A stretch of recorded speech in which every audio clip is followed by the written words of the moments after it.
नमस्कार, CSC score के audio lecture programme में आपका स्वागत है। आज का लेक्चर हाल ही में चर्चा में रहे जेनेटिकली मॉडिफाइड क्रॉप्स पर आधारित है। तो आइए लेक्चर की शुरुआत करते हैं। जीएम फसल क्या है? जिन फसलों के बीज की जैविक संरचना में या डीएनए में जैव तकनीक द्वारा परिवर्तन करके ऐसी क्षमता भर दी जाती है जिससे उन पर कीटाणुओं, रोगों और विपरीत पर्यावरण का प्रभाव नहीं पड़ता है, उन्हें जीएम फसलें कहते हैं। साधारण शब्दों में जीएम फसल उन फसलों को कहा जाता है जिनके जीन को वैज्ञानिक तरीके से रूपांतरित किया जाता है। जीएम फसलें प्राप्त करने की विधि। जेनेटिक इंजीनियरिंग द्वारा वांछित प्रभाव प्राप्त करने के लिए टिश्यू कल्चर म्यूटेशन की मदद से पौधों में नए जीनों का प्रवेश कराया जाता है। इस तरह की एक बहुत ही सामान्य प्रक्रिया में पौधों को एग्रोबैक्टीरियम ट्यूमेफेसियंस नामक सूक्ष्म जीवी से संकरण कराया जाता है। इस सूक्ष्म जीव को ट्रांसफर डीएनए नामक एक विशिष्ट जीन से संकरण कराने के बाद पौधे में डीएनए का प्रवेश कराया जाता है। इस एग्रोबैक्टीरियम ट्यूमेफेसियंस के ट्रांसफर डीएनए को वांछित जीन से सावधानीपूर्वक प्रतिस्थापित किया जाता है जो कीट प्रतिरोधक होता है।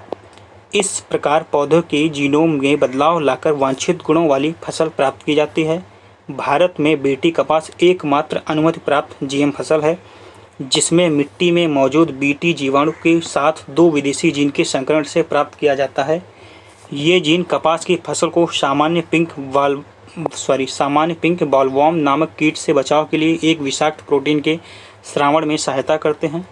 शाकनाशी सहिष्णु कपास एक अतिरिक्त जीन एवं अन्य मिट्टी के जीवाणु को साथ संकरण कराने से प्राप्त की गई है जो पौधे को सामान्य हर्बिसाइड ग्लाइफोसेट जो कि एक कीटनाशक है के कम प्रयोग को बढ़ावा देती है। जीएम फसलों के संभावित लाभ। जीएम फसलों के जैविक संरचना में वांछित परिवर्तन कर फसलों की उत्पादकता बढ़ाई जा सकती है। फसलों के उत्पादन बढ़ने से विश्व स्तर पर भुखमरी को कम किया जा सकता है। जीएम फसलें कीट रोधी होती हैं, अतः खेतों में अतिरिक्त कीटनाशकों के प्रयोग की जरूरत नहीं होती है।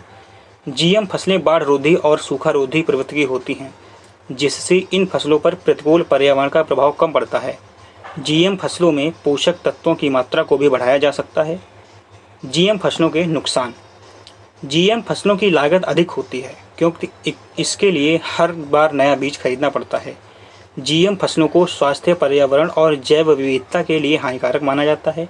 उल्लेखनीय है कि वर्ष 1994 में जब पहली बार अमेरिका में टमाटर उगाया गया तो वहाँ के निवासियों में आश्चर्यजनक ढंग से अनेक बीमारियां प्रकट हो गईं। नतीजतन अमेरिका ने जीएम फसलों को उत्पादन पर रोक लगा दी।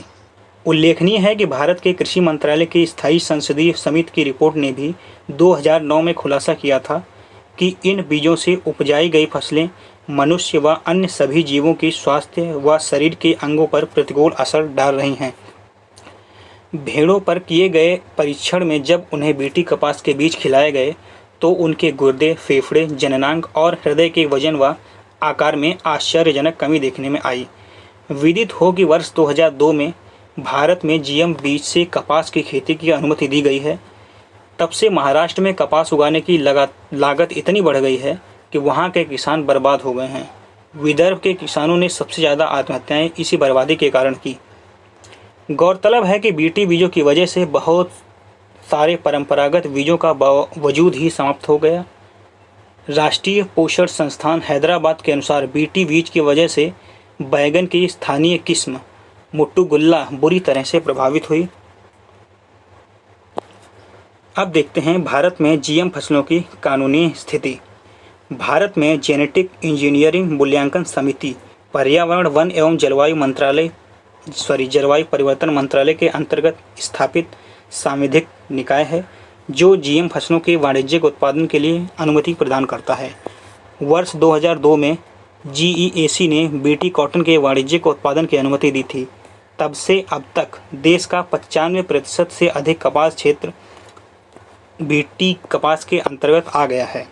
गैर कानूनी रूप से जीएम संस्करण फसलों बीजों का उपयोग करने पर पर्यावरण संरक्षण अधिनियम 1986 के तहत 5 वर्ष की जेल की सजा तथा 1 लाख रुपए जुर्माने का प्रावधान किया गया है।